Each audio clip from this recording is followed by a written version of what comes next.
Voulez-vous en savoir plus? Des gens de Romain et de Saint-Marcin, comme d'habitude, c'est les mêmes. C'est les mêmes qui ont fait le trafic à Crépol. Il y avait des couteaux, des barres de fer. On ne vient pas au bal avec des couteaux et des barres de fer. C'était un coup de montée, notamment. C'est sûr que c'était un coup de montée. Sur place, nous avons rencontré la victime, le visage complètement tuméfié. 13 jours d'ITT lui ont été prescrits. Entouré de ses amis, il refuse de témoigner, même anonymement, par crainte des représailles. Tous font le lien avec le drame de Crépol, où le jeune Thomas, âgé de 15 ans, avait été tué dans des conditions similaires le 9 novembre dernier, à 30 km de là. On ne peut pas organiser des fêtes avec cette épée Damoclès sur le dessus. J'ai un agriculteur qui travaille toute la journée, pas comme ces messieurs d'en face qui foutraient de la journée. Selon un proche de la victime présente au bal, les agresseurs étaient venus, affirmant qu'ils voulaient casser du blanc.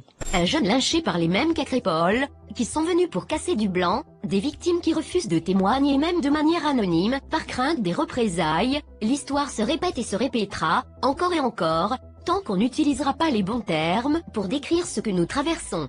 La majorité des journalistes va continuer de parler de faits divers, de cas de violence isolés. Certains vont même dire que les victimes l'avaient bien cherché, mais ce que nous devons comprendre et faire comprendre, c'est qu'il ne s'agit pas là de simple insécurité. On est face à une armée étrangère infiltrée au sein du territoire français, dont les soldats sortent de leur tanière de temps en temps pour massacrer des autochtones par surprise, semer la terreur, afin de pouvoir poursuivre son invasion tranquillement. Mener des razzias, des raids contre des gens non armés dans la plus grande lâcheté, en surnombre et par derrière, puis retourner se planquer avec le butin dans leur trou à rats, c'est leur spécialité depuis la nuit des temps, leur méthode, leur signature. C'était déjà pour mettre fin à ce type de pillage sanglant sur les côtes européennes de la Méditerranée que la France a colonisé l'Algérie au début du 19e siècle. Et c'est pour la même raison qu'Israël écrase la Palestine aujourd'hui, pour répondre aux incursions criminelles et incessantes sur son territoire. Rien n'a vraiment changé depuis l'Empire ottoman et la piraterie des barbaresques, on ne peut pas vivre avec eux paisiblement, ni même à côté d'eux, ils ne comprennent que la force. Si vous voulez cerner leur psychologie, renseignez-vous sur le massacre d'Oran de juillet 1962 en Algérie.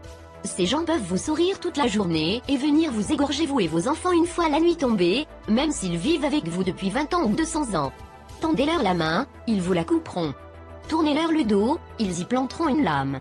Ils n'ont aucune compétence ni discipline militaire, ils savent qu'en cas de conflit frontal ils se font rouler dessus à chaque fois, c'est pourquoi leur stratégie est d'opérer par petits groupes, sournoisement, et à l'usure, ils font de notre vie un enfer puis viennent pleurer quand on leur déclare la guerre une bonne fois pour toutes. Le maire de Murinet nous dit qu'il va devenir difficile d'organiser des fêtes de village avec cette épée de Damoclès au-dessus de la tête, moi je dirais que c'est plutôt le cimetière d'Abdelkader qu'on a sous la gorge. Tout ceci ne peut que très mal finir, et pour éviter un gigantesque bain de sang, vous verrez que la remigration apparaîtra de plus en plus comme étant le choix le plus pragmatique. Vous préférez quoi en fait? Vous préférez soit la ségrégation, on continue la ségrégation, on fait une guerre civile complète, on les écrase dans le sang? Parfois le rapatriement, c'est la solution la plus humaine. Rapatrier les colons, même ceux qui étaient nés ici, bah oui c'est terrible mais c'est comme ça. Attends un peu. Je viens d'avoir un flingue braqué sur mon visage. Tu veux baisser d'un ton? Mais en fait, c'est ma faute parce que je savais que ça allait arriver. Mais si une blanche voit deux noirs avancer vers elle, et si elle tourne les talons dans une autre direction, on dit qu'elle est raciste, pas vrai? Du coup, j'ai eu la trouille et je n'ai rien osé dire. Mais quelques secondes plus tard, j'avais un flingue braqué sur moi.